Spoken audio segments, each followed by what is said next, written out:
नमस्कार। सबसे बड़ा सवाल देख रहे हैं आप, मैं हूं आपके साथ पूजा।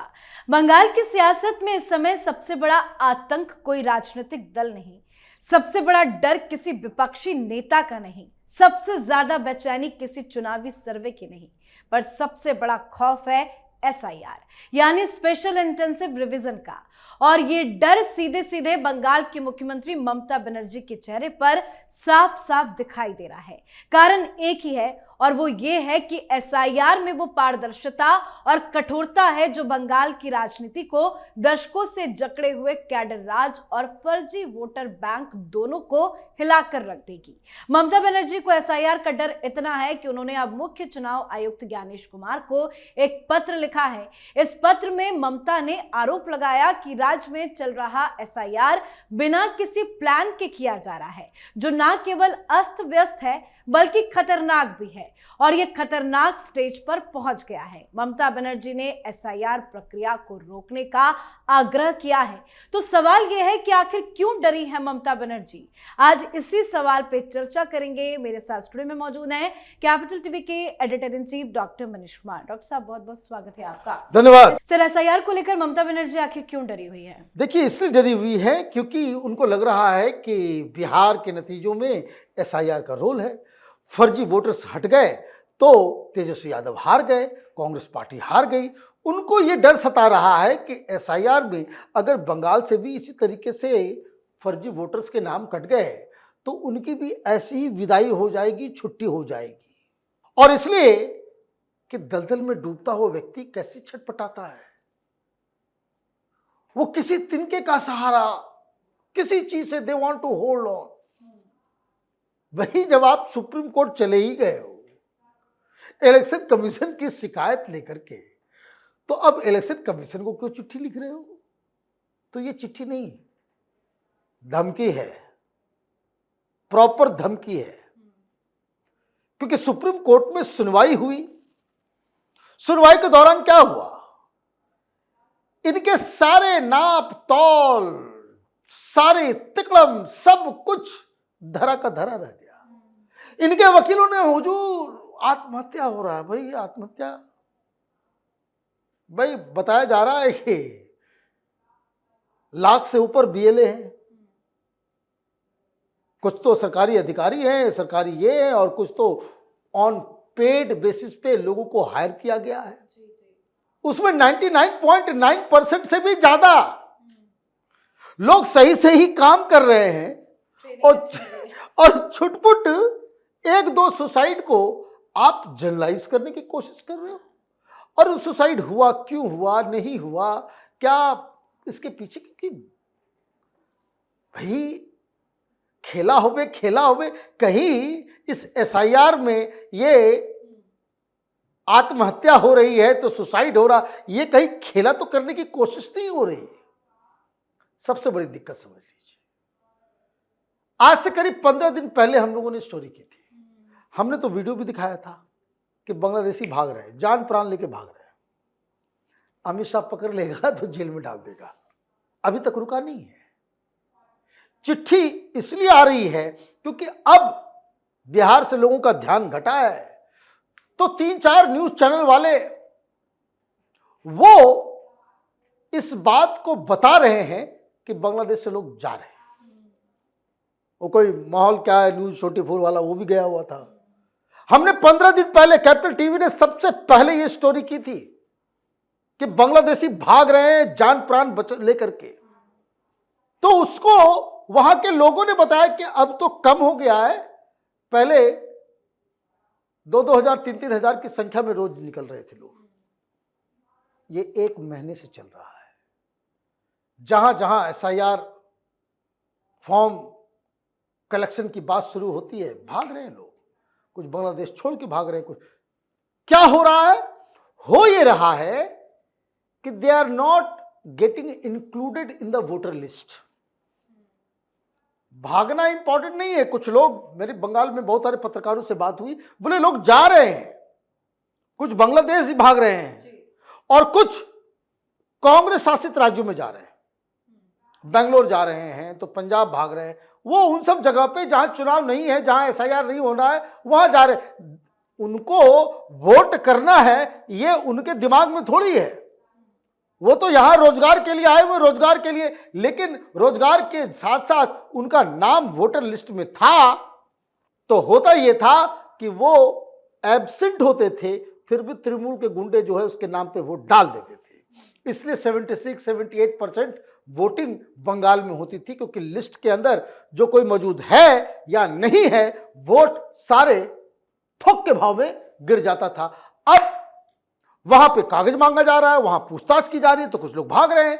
तो ममता बनर्जी की दिक्कत यह है कि जो भागा सो भागा बांग्लादेश गया वो तो आई, जो लोग भाग के झारखंड चले जा रहे हैं, कर्नाटक चले जा रहे हैं, बंगाल छोड़ के जा रहे हैं, तो इन एब्सटेंसिया उनके नहीं रहने पे जब बीएलए जाएंगे, फिजिकल प्रूफ मांगेंगे, तो वहां है नहीं, घर फर्जी है, लोग फर्जी हैं, तो उनका नाम ऑटोमेटिकली कट जाएगा।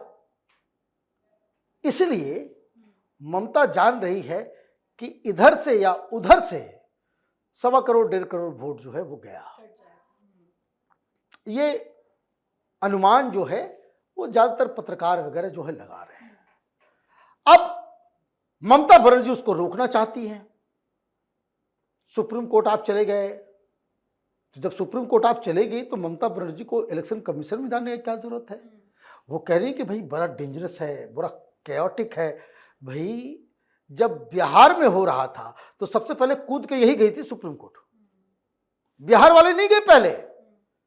जब बिहार में एसआईआर की घोषणा हुई तो सबसे पहला व्यक्ति कौन था जो सुप्रीम कोर्ट में दरवाजा खटखटाया कि अरे माय गॉड, ये तो वोटर्स के अधिकार को छीनने की एक साजिश रची जा रही है, ये वोटर्स के अधिकार को छीनने का काम है, वोटर्स को हटाने का काम किया जा रहा है। तो ममता बनर्जी सबसे पहले गई, महुआ मोइत्रा गई थी सुप्रीम कोर्ट, और पीछे पीछे सारे लोग गए थे।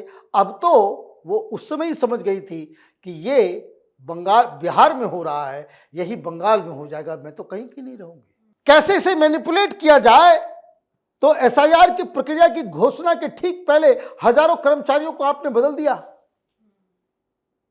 कि आपके मन मुताबिक का अधिकारी जो है वहां पर रहे। तो इलेक्शन कमीशन और ममता बनर्जी में वो कहानी है ना, तुम डाल डाल तो मैं पात पात, वो लड़ाई चल रही है। बताया तो जा रहा है कि विपक्ष इस प्लानिंग में है कि आने वाले विंटर सेशन में ज्ञानेश कुमार के खिलाफ अविश्वास प्रस्ताव लेकर आएंगे। भाई उससे क्या होगा? संख्या है तुम्हारे पास, संख्या है तुम्हारे पास। ये राहुल गांधी पता नहीं क्या खाते पीते हैं, समझ में नहीं आता। राहुल गांधी तो रामलीला में एक बहुत बड़ी रैली का भी भाई कर ले, कार्यकर्ता पहुंचेंगे, जनता नहीं पहुंचेगी। भाई कार्यकर्ता को पैसे देकर के बुला लोगे, जिसको अध्यक्ष बनना है कांग्रेस का, जिसको गली मोहल्ले का वार्ड कमिश्नर बनना है, मुखिया बनना है, वो सब आ जाएंगे, कार्यकर्ता आएंगे। जनता तुम्हारे साथ, जनता ने तो तुमको धक्का मार के बाहर कर दिया। वोट चोरी कर रहे थे बिहार के अंदर में, जनता ने तो गर्दनिया पासपोर्ट दे दिया। ये बिहार में कहा जाता है गर्दनिया पासपोर्ट, मतलब गर्दन पकड़ के धक्का देकर के बाहर निकाल दो किसी को। ये तो आपने काम करके सब कुछ समझ लिया। तो दिक्कत क्या है? ये सब भाई मोदी से कैसे हार सकते हैं? मेरे परदादा ये थे, तो मेरी दादी ये थी, मेरे बाप ये थे। वो बिगड़ैल जो माइंडसेट होता है ना ब्रैट का, कि मैं कैसे झूठा हो सकता हूं, मैं कैसे हार सकता हूं, इस तरह के लोग हर जगह आपको मिल जाएंगे। तो ये जो सनक जो है उसको ये कह रहा है कि, और आसपास जो लोग होंगे उसके चमचागिरी करने वाले, नहीं नहीं सर बिल्कुल सही कह रहे हैं आप, हारे नहीं, तो कुछ खेला हो गया है, कुछ खेला हो गया। जितने ये चमचा गैंग है कांग्रेस पार्टी के अंदर में, सब देखिए ट्वीट कर रहा है 122 का राज क्या है, तो ये क्या है, वोट चोरी हो गई तो वो हो गया, ये हो गया। और सीनियर लीडर से पूछे तो सब बता देंगे कि भाई साहब बीच चुनाव में तुम अपने परिवार से मिलने की पता नहीं कहाँ चले गए, कोलंबिया और टिम्बकटू पता नहीं कहाँ कहाँ घूमने के लिए आप चले गए, तो आप चुनाव जीतोगे? तो इनको अपना काम उसको करने दीजिए। 1 तारीख को इन लोगों ने प्रोटेस्ट बुलाया है, लोग नहीं आएंगे, कार्यकर्ता पहुंचेंगे। और ममता बनर्जी ये जो चिट्ठी लिखकर उन्होंने एक तरीके से सिग्नल दे दिया है कि उनको अब सुप्रीम कोर्ट से भी कोई राहत नहीं मिलने वाली है। सुप्रीम कोर्ट से राहत नहीं मिलेगी तो ये लेटर आधार बन जाएगा नॉन कोऑपरेशन का कि भाई हमने तो इलेक्शन कमीशन को पहले चिट्ठी लिख दी थी। पहले ही लोग सोचे कि भाई सुप्रीम कोर्ट की तरफ से कोई जो है वो सैंक्शन आ जाए, सुप्रीम कोर्ट की तरफ से उनके तरफ फैसला आ जाए कि नहीं नहीं नहीं एसआईआर अभी रोक दो, बाद में करना, ये करना वो करना। अब उनको 2-3 सुनवाई में जज वकील साहब लोगों को समझ में आ जाता है। अब उनको वहां अंधकार दिख रहा है तो उन्होंने नया फ्रंट, ये कन्फ्रंटेशन का फ्रंट जो है ममता बनर्जी ने कल इस चिट्ठी के जरिए छेड़ी है और साफ साफ धमकी दी है।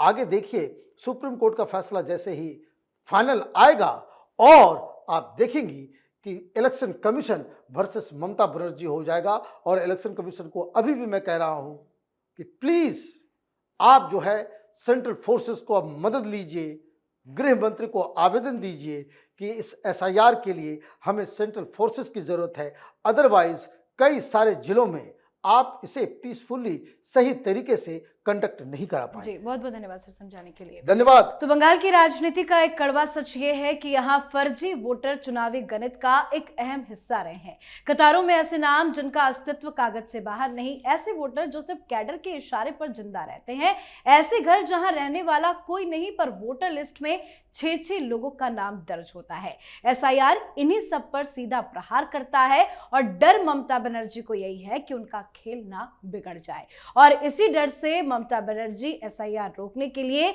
जी जान से लगी हुई है। तो आप भी अपनी राय कमेंट करके लिखिएगा। देखते रहिए कैपिटल टीवी। नमस्कार।